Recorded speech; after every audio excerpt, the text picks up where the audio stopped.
Well, if you haven't figured it out by now, I chose to complete my campus project at Florida State University. You just heard the famous Seminole War chant, a beacon of Florida State culture. Hello, Carrie, James, and any new additions from the Pearson Company who may be watching. Let me formally introduce myself. I am Sabrina Flary, a candidate for the sales representative position. I was asked to complete the campus project and I had an amazing experience. Now, let me say I was very nervous when I initially started the project, especially when I was told I couldn't use my alma mater, Florida A&M. I was entering foreign territory. I was very uncomfortable and I wasn't necessarily confused, but I was a little overwhelmed initially, but it was a great eye-opening experience. And I found that I was able to leave my comfort zone and successfully complete this project. And, I thrive off of challenges, and I wanted to use this opportunity to really put my skills to the test. Now, below you'll find the Campus Project PDF. This intro video's purpose is to highlight the most important aspects of my project and offer you some deeper insight on my thought process and explanations for the reasons I took the route that I took when completing my actual project. Now here you will see a cold call script that I drafted. I wanted to remain constantly respectful of professors and faculty members' time. I didn't feel showing up unannounced would be very well received. So, my goal and my strategy was to make initial contact via phone or email, confirm a willingness to participate, and from there schedule meetings. Now here you see the email template. It's very similar to my cold call script. There are a few modifications within the copy, but overall it's saying the same thing.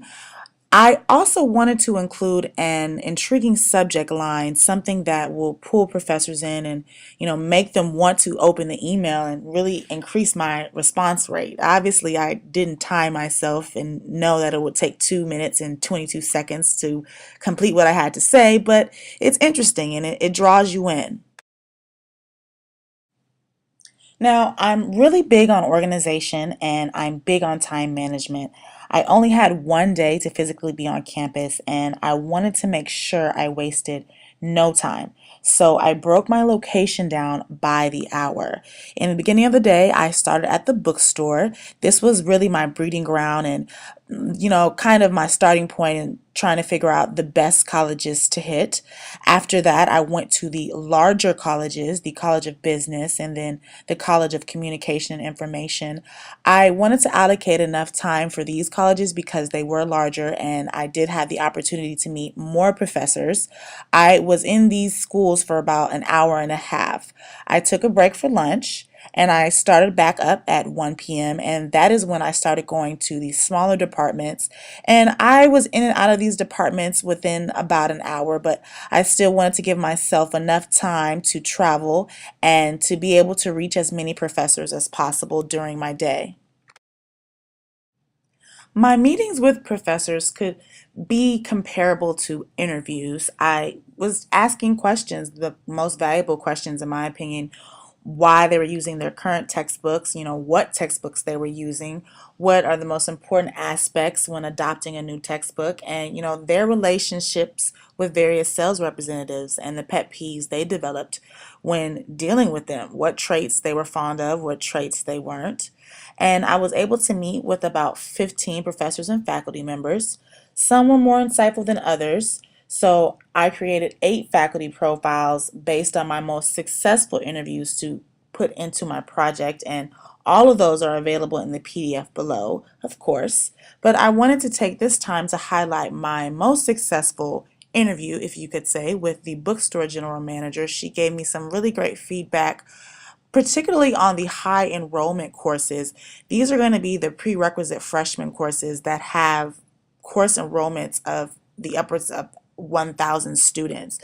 Entry level chemistry, English, biology, and accounting. Also, I wanted to know if there were any particular textbooks that sold more often or were more popular.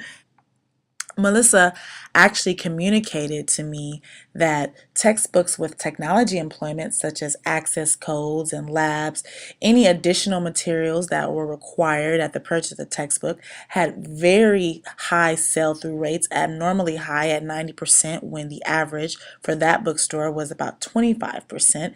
And that was very informative as far as understanding, you know, what makeup of textbook sales at the highest rate.